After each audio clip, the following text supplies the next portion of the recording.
Hi everybody, I wanted to make a little video. Hopefully I can keep it as short and as little as possible.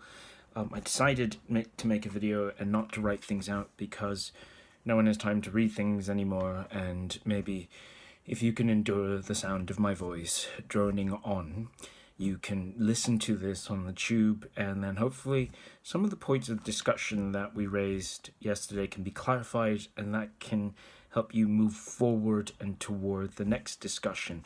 We will put announcements on what we will be reading next and what we will be taking up next, but I felt that it was important to do this.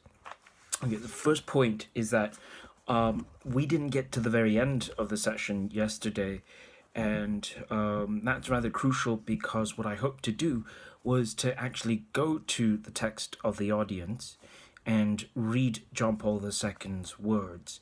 And in that way, we have a direct contact with the words of John Paul II. And so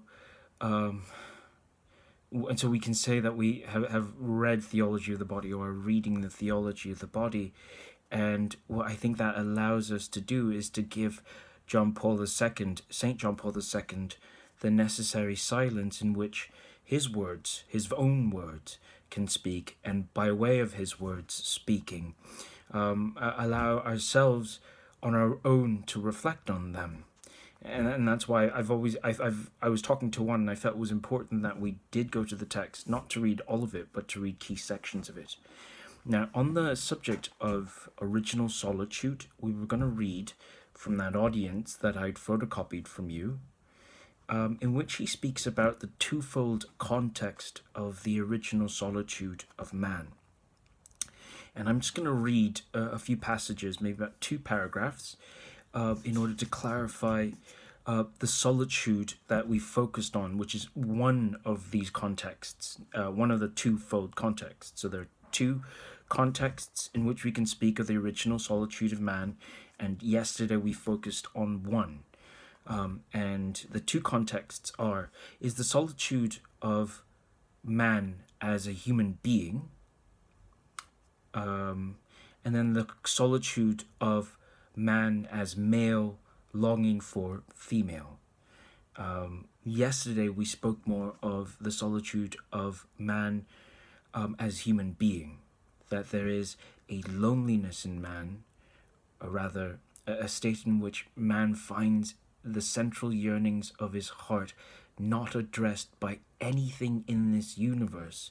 And that will come to include, as we saw Pope Benedict XVI speak and say in that text from Introduction to Christianity, that loneliness will come to include even the experience of finding woman or finding friendship and relationship in another, that even in that context, even there, our hearts still yearn more, our hearts still long for more. We are still heartbroken, we are still lonely. And what this tells us is there's a radical orientation in our being for the transcendent, that our existence points to not just this universe, but to something outside of this universe. Just before I start to read, I think a wonderful way of illustrating this is to use words of Saint Augustine when he says, "Amor meus pondus meum," my love is my weight. In other words, my love drags me to where I rest. I think the more beautiful translation of this is, my love is my gravity. So just as in the universe or on earth, all things are drawn by gravity to the center of the earth or to the largest mass, what we see because of our hearts is that our gravitational point, the point to which we gravitate, is not in this world. Our gravitational point is not the center of this earth, but the center of a heart that is outside this earth, or beyond the realms of the visible. All right, and that's what we mean by the fundamental solitude of man. Okay, so I'll just read from John Paul II. So this is on page 146 of this book, and it goes. Okay, we're on the paragraph that begins with the number 2 under the subheading Twofold Context. The following words of Genesis directly give us the point of departure for such a reflection on the original solitude or fundamental solitude of man. It is not good that the man, male, should be alone. I want to make him a help similar to himself, and that's captured as one said in the Italian, I do not want to make him a woman, I want to make him one who is like him. It is God Yahweh who speaks these words. They are part of the second account of the creation of man, and thus come from the Yahwist tradition. As we already recalled above, it is significant that in the Yahwist text, the account of the creation of man, male, is a passage by itself that comes before the account of the creation of the first woman. Okay, we'll clear up what he means maybe in the next session by the two different accounts, but we'll take it now to mean that the text of the Genesis that we have is presented to us as one continuous text, but is in fact two texts written at two different times, and each highlighting perspectives having to do with man and having to do with creation. And what John Paul II tries to do is he shows that in one of the accounts, the loneliness of man is highlighted not merely as a loneliness for woman, but a loneliness that has to do with his very nature. And that loneliness is a loneliness, therefore, of both man and woman, is a loneliness of the heart of the human being. It is further significant that the first man, Adam, created from the dust of the ground, is defined as male, is, only after the creation of the first woman. Thus, when God Yahweh speaks the words about solitude, he refers them to the solitude of man, Adam, as such, and not only to that of the male. It is difficult, however, merely based on this fact to draw far-reaching conclusions. Nevertheless, the complete context of the solitude about which Genesis 2:18 speaks can convince us that here we are dealing with the solitude of man, male and female, and not only with the solitude of the man male, caused by the absence of the woman.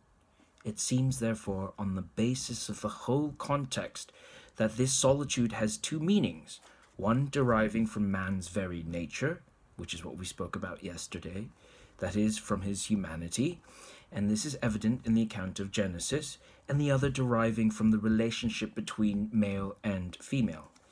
Okay, now, and what he says in the very next sentence is very important, and maybe this is where the confusion is coming from. And in the same way, this, which means the second sense of the loneliness of man, that is, a loneliness deriving from the relationship between male and female, is evident on the basis of the first meaning. In other words, we as men long for woman, and women long for man as a manifestation of the original solitude, the loneliness deriving from man's very nature. Our hearts, a way of putting this is that our hearts are not whole, but are broken halves, seeking to be made whole. And we find an image of that other half that presents wholeness to our hearts, the prospect of wholeness to our hearts, in if you are a man, in woman, and if you're a woman, in man. However, that wholeness is only an image of the true wholeness of the broken heart that we will come to when the heart finds the real other half, the real thing that constitutes the other half that makes it whole, and that is God himself. The original solitude, the first meaning, as man lonely by his very nature, points to this need to be made whole by something transcendent, even beyond woman if you're a man, and even beyond man if you're a woman. Okay, I'll leave it at that for now. I'm going to post a second video on two or other points that were brought up in the discussion, but I just wanted to bring you to the text because this synthesizes everything and grounds everything. And I hope you'll see that the text is not easy, but when we approach it through the lens of images and stories and phenomena from our life, then this becomes intelligible. It becomes something we can understand. Okay, let me just, yeah. Okay, and we'll get on to the rest of that. We'll get on to the rest of that. We'll get on to the rest of that passage later on. I just realized I gave you the text in the wrong order. So the first page ought to be this. Okay, and the second page is this one with the subheading there. That says, "Man in search of his essence," and then the last one is the one with the subheading that has, you know, the number 6 on it. All right, I got that the wrong way around. So I hope that helps. I hope that clarifies a few things, and most of all, that puts us in direct contact with this synthesizing force of John Paul II's own words. Have a great week. God bless you all. I do have a second video, and hopefully that will help.